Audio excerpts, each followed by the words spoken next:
के मुताबिक भरत तिवारी के शरीर में 3 नहीं बल्कि 5 गोलियां लगी थीं। रिपोर्ट में बताया गया कि पहली गोली बाईं जांघ के ऊपरी हिस्से में सामने की ओर से लगी, दूसरी गोली बाईं जांघ के बीच वाले अंदरूनी हिस्से में धंसी मिली, तीसरी गोली दाईं जांघ के बीच में लगी, चौथी गोली दाईं जांघ के बाहरी हिस्से को चीरते हुए अंदर आई, पांचवी गोली बाएं पैर के पिछले हिस्से में लगी। ऐसे में पोस्टमार्टम रिपोर्ट के सामने आने के बाद एक बार फिर पुलिस की कार्रवाई सवालों के घेरे में आ गई है, क्योंकि भरत के परिवार का दावा है कि शुरुआत में उन्हें सिर्फ 2 से 3 गोलियां लगने की बात बताई गई थी, जबकि मेडिकल रिपोर्ट अब कुछ और ही कहानी बयां कर रही है। वहीं पोस्टमार्टम रिपोर्ट के सामने आते ही यह मामला सिर्फ कानून व्यवस्था तक सीमित नहीं रह गया, बल्कि इस रिपोर्ट ने सियासी पारा भी हाई कर दिया है। विपक्ष सरकार पर पूरी तरह हमलावर नजर आ रहा है। ऐसे में इस मामले को लेकर विपक्षी नेताओं का क्या कुछ कहना है, सुनिए।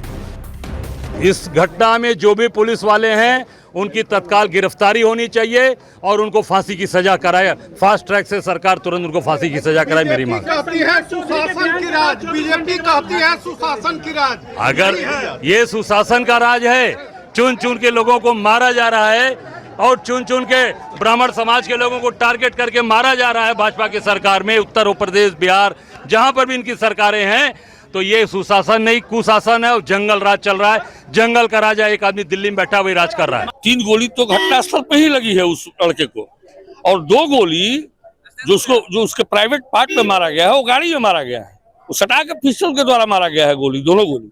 5 गोली का तो हिंदुस्तान खोज रहा है कि 3 गोली कहां से आई 5 गोली के बाद। ये जांच का विषय है और निश्चित रूप से 3 गोली घटनास्थल पर मारी गई है और 2 गोली उसके प्राइवेट पार्ट में गाड़ी में मारी गई है सटा कर। कहीं न कहीं हत्या की तो साजिश, हत्या तो है ही, हम लोग तो पहले दिन से ही चिल्ला रहे हैं ये इनकाउंटर नहीं, ये हत्या है। हत्या की गई है इस लड़के की। पुलिस प्रशासन दबाव भी बना रही है। उनके दबाव बनाने से न केस वापस होगा, न कोई केस उठाने वाला है और न केस कोई उठाएगा। जिन लोगों ने भरत तिवारी को मरवाया हेडक्वार्टर से, उसको भुगतना पड़ेगा। उसके लिए मैं सुप्रीम कोर्ट गया हूँ।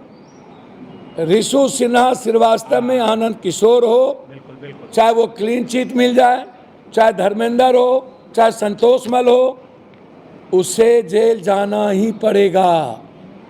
और जिसने फोन करके या इनकाउंटर करवाना चाह रहा था, बाद में हेडक्वार्टर ने SIT भेज के मारा, गलत DSP और थानेदार को सस्पेंड किया गया है।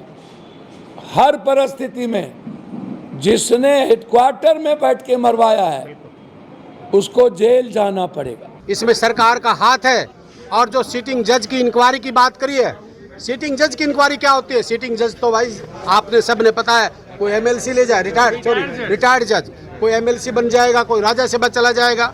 मैं मांग करता हूं परिवार की तरफ से और शरण समाज छत्तीस बिरादरी से की तरफ से मांग करता हूं कि प्रधानमंत्री जी आप स्वयं इस मामले में हस्तक्षेप करें। गृह मंत्री अमित शाह जी आप हस्तक्षेप करें और इसकी जांच CBI से कराएं। और जो यहाँ का SP है, जो इस परिवार को रात को 1:30 बजे आके धमकाता है, मैं वो SP साहब को भी कहना चाहूँगा कि ये अकेला भरत सिंह का परिवार नहीं है, भरत तिवारी का परिवार नहीं है, इसके पीछे SP साहब, करोड़ों लोग अब खड़े हैं। उधर भरत तिवारी एनकाउंटर को लेकर चल रहा जन आंदोलन भी अब और तेज होता दिखाई दे रहा है। बिलोटी गांव में हुए महापंचायत के संयोजक ने साफ चेतावनी दी है कि अगर आरोपी पुलिसकर्मियों की जल्द गिरफ्तारी नहीं हुई तो 30 जून को बैठक के बाद विधानसभा घेराव का ऐलान किया जाएगा। सुनिए क्या कुछ कह रहे हैं पंकज त्रिपाठी। देखिए 30 तारीख का महापंचायत में डेडलाइन दिया गया है। 30 तारीख के अंदर जो भी दोषी पुलिसकर्मी हैं जिनके ऊपर FIR हुआ है, अगर सरकार उनकी गिरफ्तारी नहीं करती है तो 30 तारीख के दिन यानी उसके श्राद्ध के दिन ये घोषणा की जाएगी कि अगली महापंचायत किस तारीख को है और अगला घेराव विधानसभा का किया जाएगा।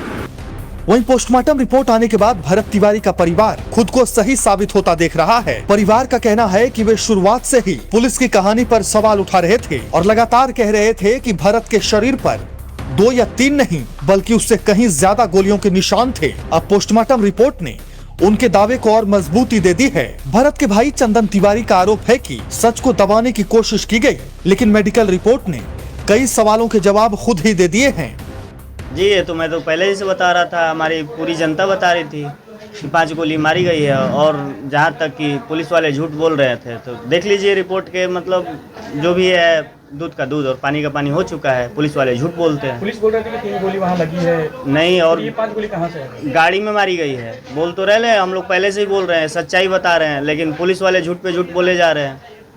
तो ये जनता हमारी बुर्बक थोड़ी ना है, नादान थोड़ी ना है, सब समझ रहा है, लेकिन ये छिपाने का दबाने का प्रयास किया जा रहा था, लेकिन अब तो सब सामने आ चुका है, 5 गोली मारी गई है। ऐसे में अब सबसे बड़ा सवाल यही है कि अगर 5 गोली लगी तो शुरुआत में 2 या 3 गोलियों की बात क्यों कही गई? क्या पुलिस की शुरुआती कहानी अधूरी थी, या फिर इस पूरे एनकाउंटर की सच्चाई पुलिस की ओर से छिपाई गई? फिलहाल पोस्टमार्टम रिपोर्ट ने भरत तिवारी एनकाउंटर मामले को एक बार फिर से राजनीतिक, कानूनी और सामाजिक बहस के केंद्र में ला दिया है। जब से मैं क्योर